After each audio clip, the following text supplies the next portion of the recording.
Hello, Travel with T here. I'm really excited to take you with me, guys. Today I will be driving down to Port Angeles, a very interesting city historically.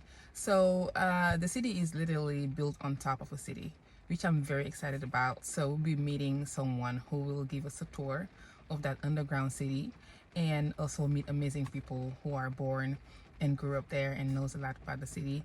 We have a 2.5 hour drive, so let's keep it going.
So this is High Hopes Farm. High Hopes Farm, yeah, because I had high hopes when I bought a rundown farm that I could actually make it into something. I like that. Okay, chickens. It's beautiful. Off the porch. So you have chickens, and I can see over there. Geese. Yep. Yeah, I usually have sheep, but not this year. Okay. So, like I said, And how long have you been living here? I bought the place 9 years ago. 9 years ago. And like I said, it had been abandoned for 15 years, and everything was in a state of decay. So it's just been gradually, I started with this little house that the original owners were going to tear down. Okay. But I went up in the attic and I went down in the crawl space, and it was like, this has good bones, and 100-year-old house. They used materials and had, Wow. Yeah, this is amazing. and built so much better than they did back in the day. Here, I can show you. So this, Yeah. I call this the ivy cabin. Okay. Because it was so covered in ivy when I got this place. There were more trees here. I took a bunch of trees out, and the fir trees were landing all their debris on the roof, and it had a shake roof. Okay. So it replaced everything practically in here. And It now looks this so cute. Now this is where guests stay. Okay. So you also have a kind of a type of Airbnb business. Yeah. Looks really good. I love it. So yeah, I was so in love with all the rusticy farmness when I first got this place, and then I was like, when I got to this one, I'm like, I'm gonna make this ridiculously I love like the me. small details.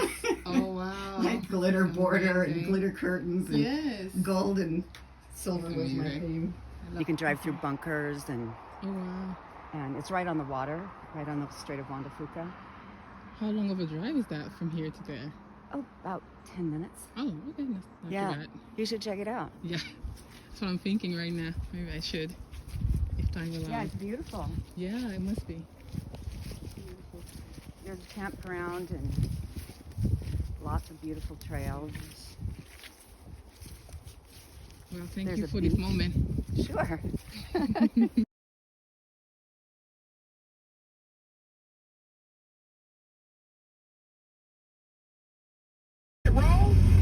Maureen in the 253, after my own heart, says, hey.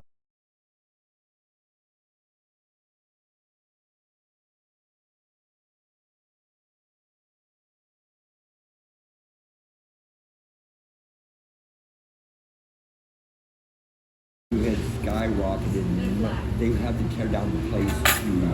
I've never lived in a small town before, and compared to the city, it was just like a dream come true. And my friend took me in and camping and every magnificent place you can imagine. And so it really made an effect on me. And then all the wonderful people here, it's like, wow, it really made an impression on me. And so I left for 8 years, I came back, and now I'm like, I'm staying, a big group of people here, and it's been awesome, it's beautiful. And how did you guys meet? May I ask? Through a mutual friend that she was dating. Okay. Yes. Then we ended up dating, so we have history. And how easy it is to meet people here? As I think about you guys meeting. Well, check it out. I said, hey, I'm down to meet new people. That's right. That's right. That's right. And that's how we are around here, you know? People will strike up a conversation with you wherever you are. They will. People are very friendly. So tell me about the housing too. So you said in the last 4 or 5 years. It definitely post-pandemic because the rise of Airbnb started before that.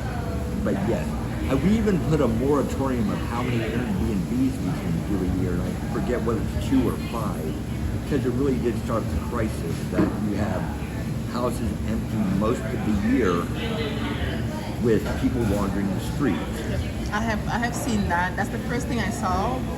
That there's a lot of homeless around here. Yes. Why do you think is that? Because they're renting out all the houses for Airbnb, right? And beyond drug issues. And beyond. You can't dismiss that. You can't dismiss the issues, no. There's drug issues. That becomes the chicken egg. Which came first, the homelessness or the drug addiction? Well, the fact that nobody, even if they're not homeless, can find a place to live in this town. Yeah.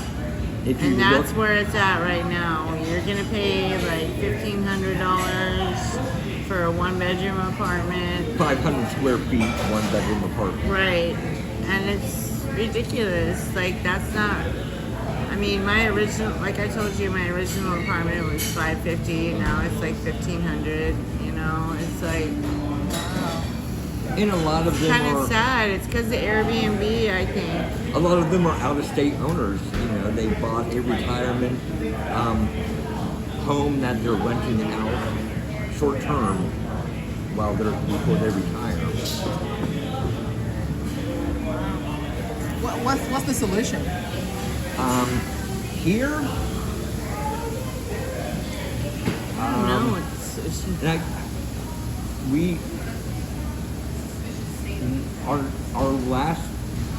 Our next to last timber mill just closed.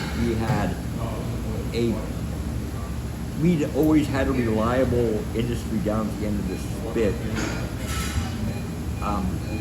Nippon Japanese closed it, and then a Mexican outfit opened it for 2 years doing yellow pages, and then they closed. I mean, because nobody has a phone book anymore. Right.